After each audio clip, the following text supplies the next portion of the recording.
Indeed, it is Monday the 1st of November and it is voting day in South Africa.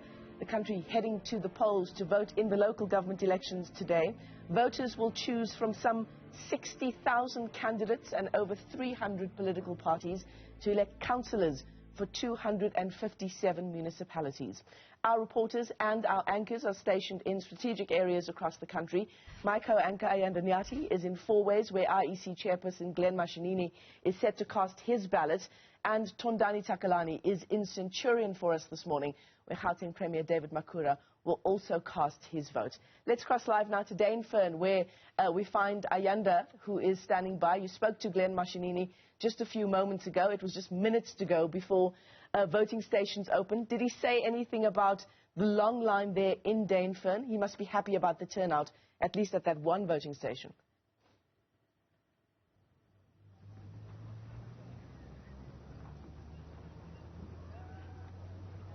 You're absolutely right, and that was part of the main concerns, really, Michelle, as we usher in officially voting day at 7 o'clock.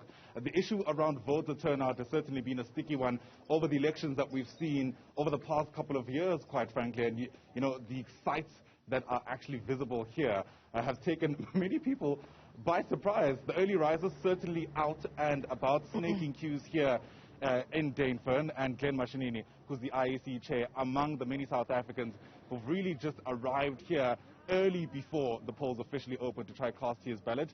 I mean, you would expect the IEC chair of all people to have some kind of special treatment, but not to be seen where we're at. He stood in line like every other South African who's hoping to put their mark on the ballot paper today. Now, various issues to be considered, especially with the IEC in mind, when we think about the road leading up to this election, and of course how election day itself will take place. It's certainly the kind of election that will be remembered for a long time because of the very unique circumstance under which it is occurring. For one, we're still in the midst of a global health crisis. You can't avoid that in any context, and the IEC is certainly trying their best in the presence of their chair to ensure that we are adhering to all those protocols. But beyond that, the IEC has also introduced the voter management devices. Those have replaced the controversial zip-zip devices, and they're hoping that this will enable them to carry out a whole lot more of a legitimate election. However, because this is a device that hasn't been used yet, there's also some concern around whether or not it'll work efficiently. For one, it's also pushing the IEC into a space where they have to rely on various networks to ensure that they're able to carry out a seamless voting period, at least for today. Networks including Telkom and Vodacom, according to some reports, are among those that have to ensure that they have their systems working accurately so that we can capture the votes that are taking place today in a way that doesn't raise questions, as we've seen in the past, post this election day. Yeah, absolutely. It'd be interesting also to hear from some of the people who have turned up to vote. Ayanda, perhaps you'll have a chance to speak to them throughout the morning. Of course, I'll be in conversation with Ayanda Nyathi throughout the day as well. Gauteng Premier David Makhura will also in a short while be casting his vote. That's in Centurion in Pretoria. Our reporter Tondani Takalani joins us now live from a voting station in Ward 106. Tondani, tell us how things are going there so far.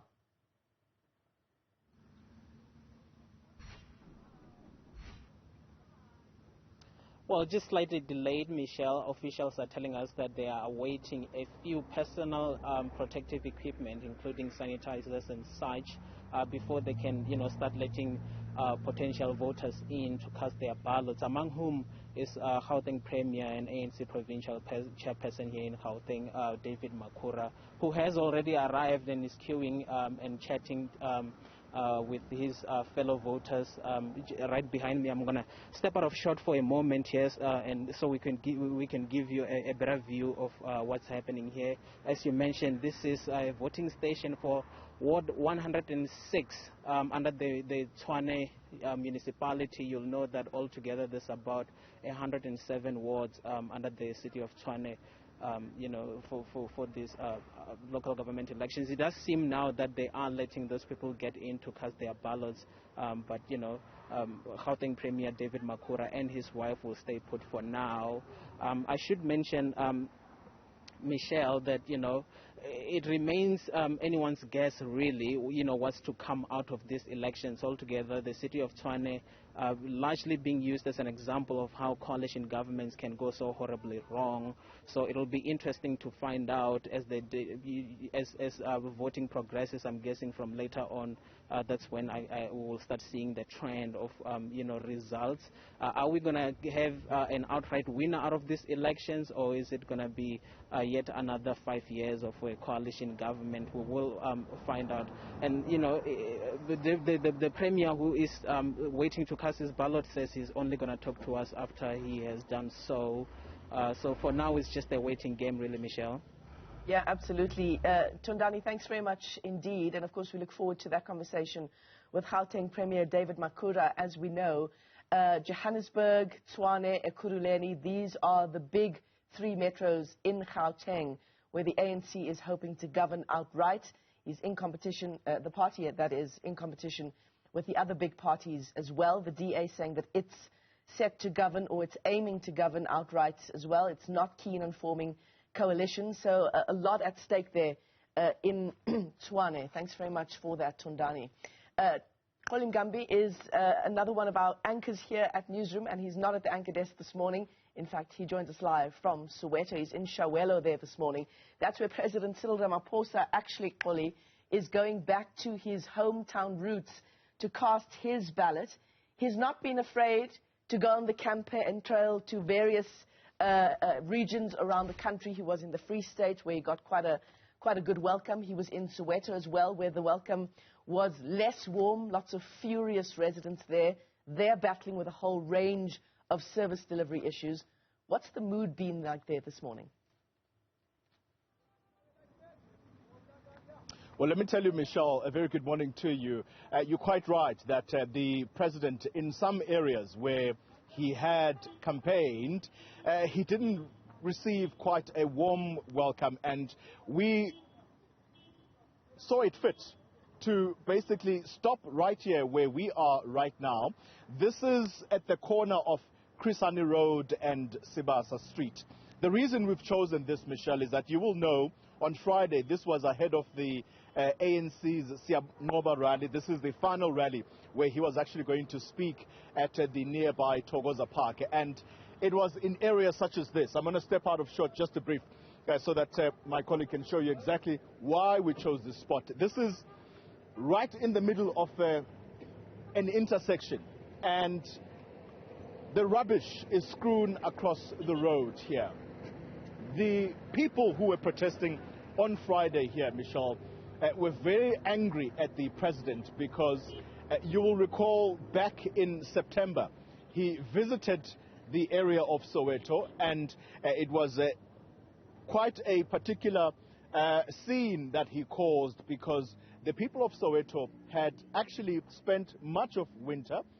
Let me be clear that some parts of Soweto were without power throughout winter, and the president deciding that he was going to make that promise that electricity would be sorted out and that he was going to send people out within 2 weeks. Well, that didn't happen, and I think what angered the community more was that the president was meant to come back and give feedback after he had promised that electricity would be sorted in 2 weeks. And so anger boiled over because the president not only did not keep his promise, but he actually even cancelled his protest or his revisit to Soweto, which was meant to happen.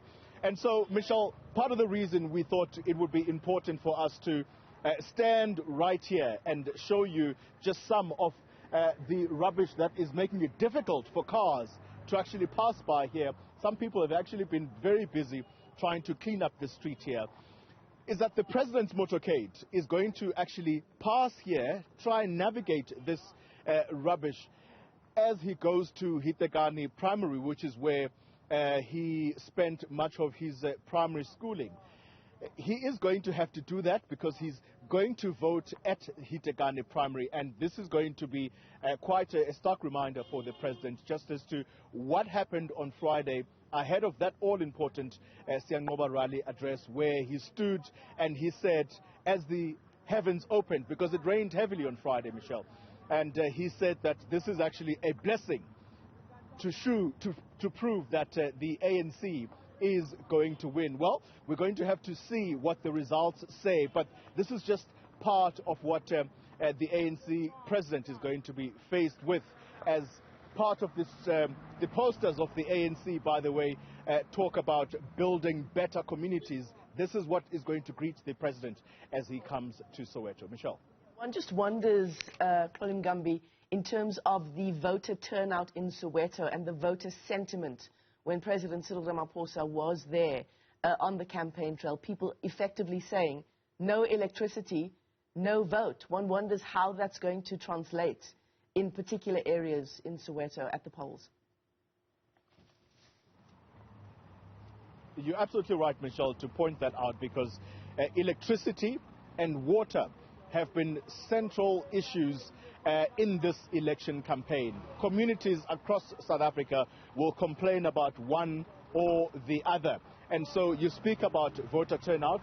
It is known that sometimes, or in past elections, let me put it that way, in past elections, ANC voters who felt that they were not listened to, or the promises that were given to them by presidents, some current and some who have reached their sell-by date, they had not kept those promises. And what these people do, in particular ANC voters, they simply stay away.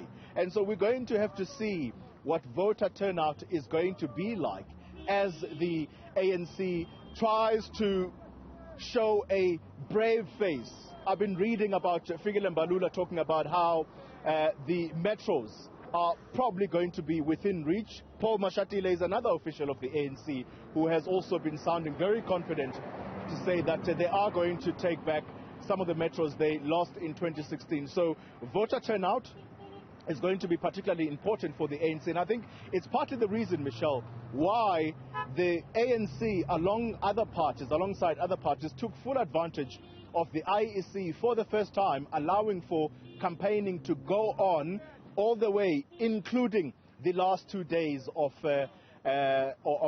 campaigning just before an election. Remember, previously, there is what is called a cooling off period. This is when parties stop campaigning altogether in order to make sure that things calm down before people go and cast their votes. But this time around, voting, or should I say campaigning, went on up until the very last day, which was yesterday. As I speak to you, the president trying all sorts, even using Tsotsital in Kagiso to try and, connect with people. So is that going to work for the ANC? We shall see. I'll hopefully get to speak to him in Tsotsital if I am able to master it. Michelle.